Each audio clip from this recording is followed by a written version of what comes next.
La Bible en un an, la 233e journée, le livre de Jérémie, chapitre 49, verset 23, au chapitre 50, verset 34, le livre des psaumes, chapitre 37, verset 12 à 26, le livre des proverbes, chapitre 21, verset 15 et 16, la première épître aux Corinthiens, chapitre 10, versets 1 à 22.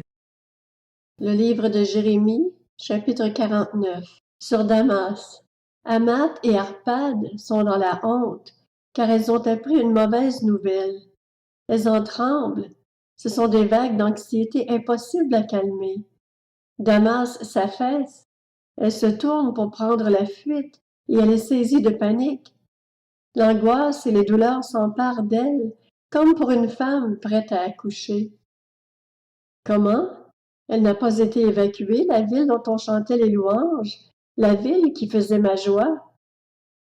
C'est pourquoi ce jour-là, ces jeunes gens tomberont sur ces places, et tous ces hommes de guerre seront réduits au silence, déclare l'Éternel, le Maître de l'univers.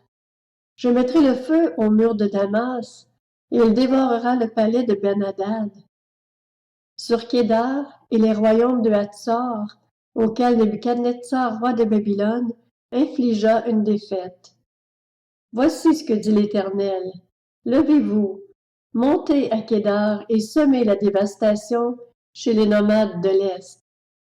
On prendra leurs tentes et leurs troupeaux, on s'emparera de leurs abris en toile, de tous leurs bagages et de leurs chameaux, et on leur criera. La terreur règne de tous côtés. Fuyez, décampez de toutes vos forces.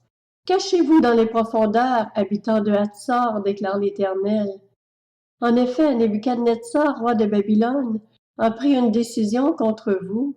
Il a formé un projet contre vous. Levez-vous, montez contre une nation tranquille qui habite en sécurité, déclare l'Éternel. Elle n'a ni porte ni verrou, et elle habite à l'écart.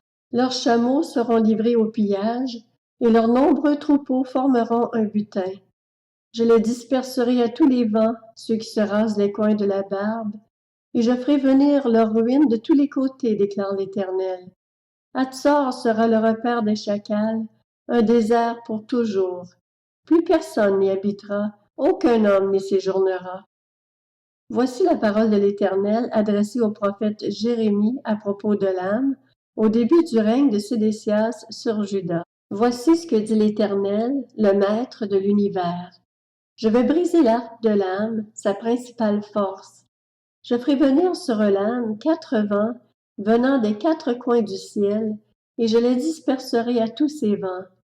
Il n'y aura pas une nation qui ne voit l'arrivée de réfugiés de l'âme. Je ferai trembler les habitants de l'âme devant leurs ennemis, devant ceux qui en veulent à leur vie. J'amènerai sur eux le malheur, provoqué par mon ardente colère, déclare l'Éternel. J'enverrai l'épée à leur poursuite, jusqu'à leur extermination. Je placerai mon trône dans Elam, et j'en ferai disparaître le roi et les chefs, déclare l'Éternel. Cependant, dans l'avenir, je ramènerai les déportés de l'âme, déclare l'Éternel. Le livre de Jérémie, chapitre 50. Voici la parole prononcée par l'Éternel à l'intention de Babylone, à l'intention du pays des Babyloniens, par l'intermédiaire du prophète Jérémie. Annoncez-le parmi les nations, proclamez-le, dressez un étendard. Proclamez-le, ne cachez rien. Dites, Babylone est prise. Belle est couverte de honte, Merodach est brisé. Ses idoles sont couvertes de honte, ses statues sont brisées. En effet, une nation venue du nord est montée pour l'attaquer. Elle transformera son pays en sujet de consternation. Il n'y aura plus d'habitants. Hommes et bêtes auront décampé, ils auront pris le large. Durant ces jours-là, à ce moment-là, déclare l'Éternel, les Israélites et les Judéens reviendront ensemble.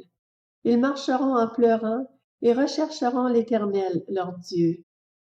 Ils s'informeront du chemin qui conduit à Sion et se tourneront vers elle. Venez, Attachez-vous à l'Éternel par une alliance éternelle qui ne soit jamais oubliée. Mon peuple n'était qu'un troupeau de brebis perdues. Leurs bergers les avaient égarées. Ils les faisaient errer dans les montagnes. Elles allaient de montagne en colline et avaient fini par oublier leur lieu de refuge.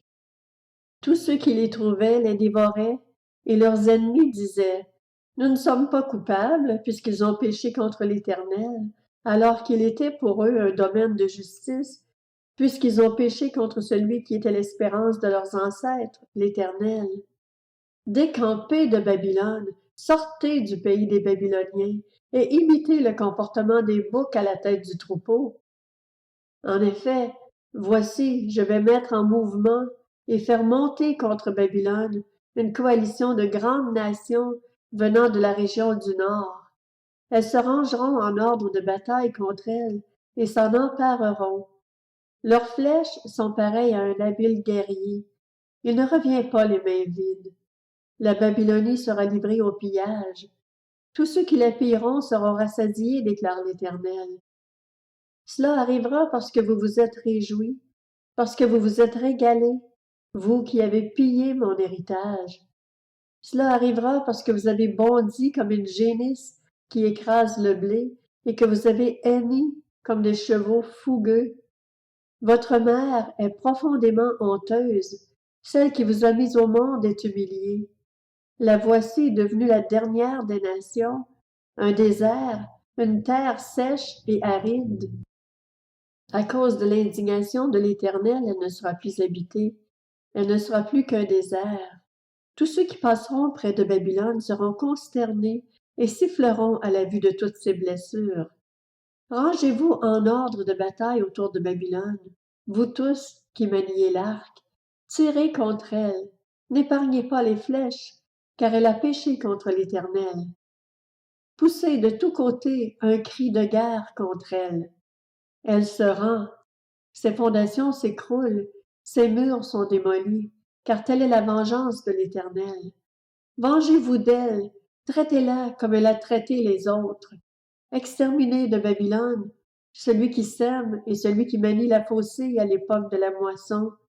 Devant l'épée destructrice, que chacun se tourne vers son peuple, que chacun se réfugie dans son pays.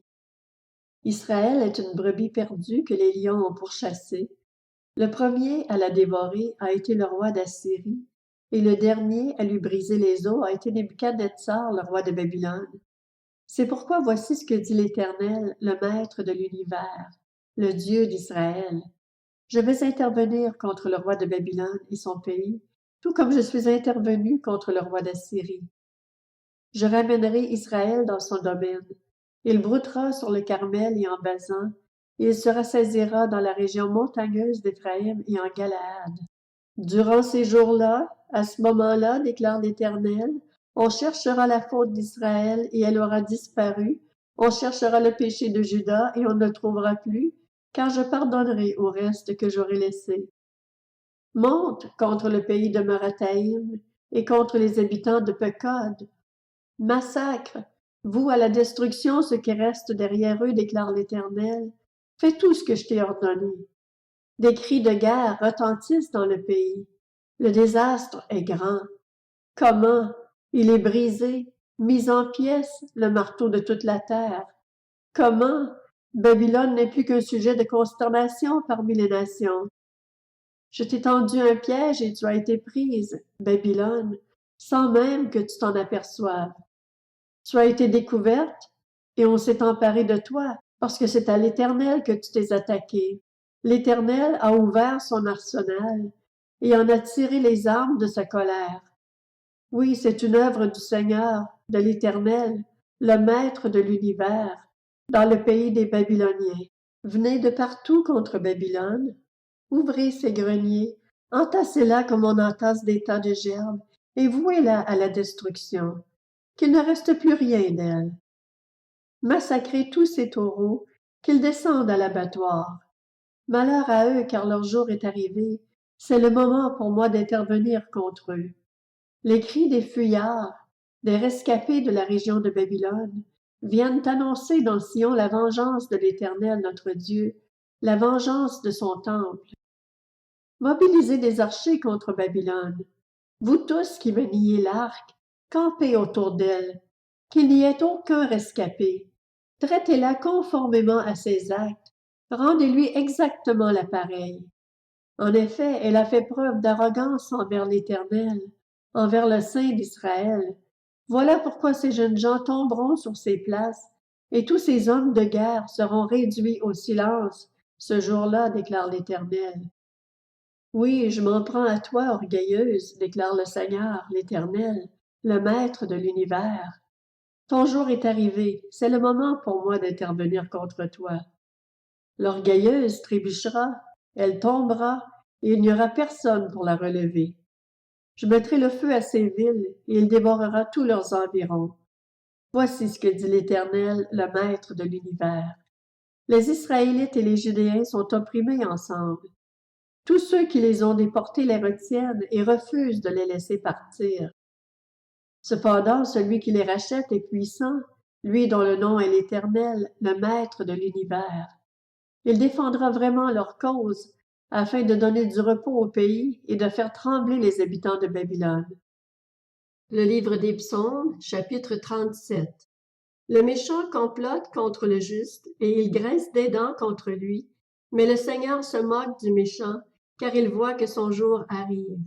Les méchants tirent l'épée, ils bandent leur arc, pour faire tomber le malheureux et le pauvre, pour égorger ceux dont la voie est droite. Mais leur épée transperce leur propre cœur, et leur arc se brise. Mieux vaut le peu du juste que l'abondance de nombreux méchants, car la force des méchants sera brisée, tandis que l'Éternel soutient les justes.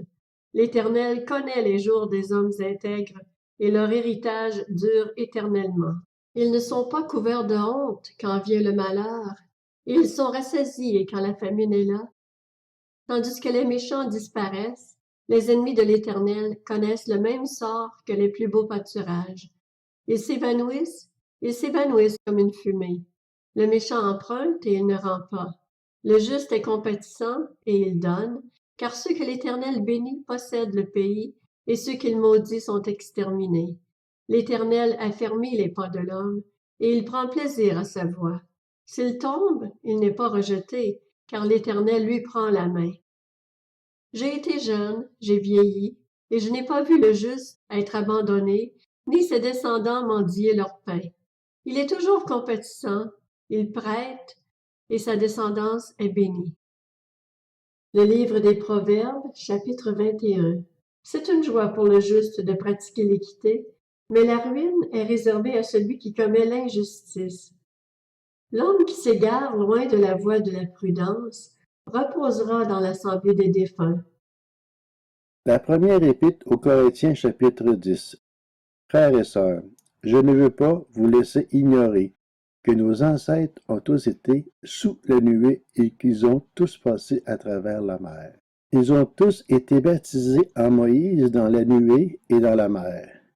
Ils ont tous mangé la même nourriture spirituelle. Et ils ont tous bu la même boisson spirituelle.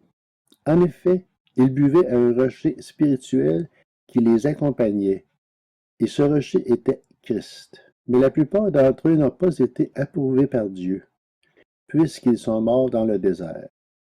Or, ces faits sont arrivés pour nous servir d'exemple, afin que nous n'ayons pas de mauvais désirs comme eux en ont eu.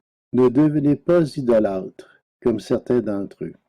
En effet, il est écrit, le peuple s'assit pour manger et pour boire, puis ils se levèrent pour s'amuser.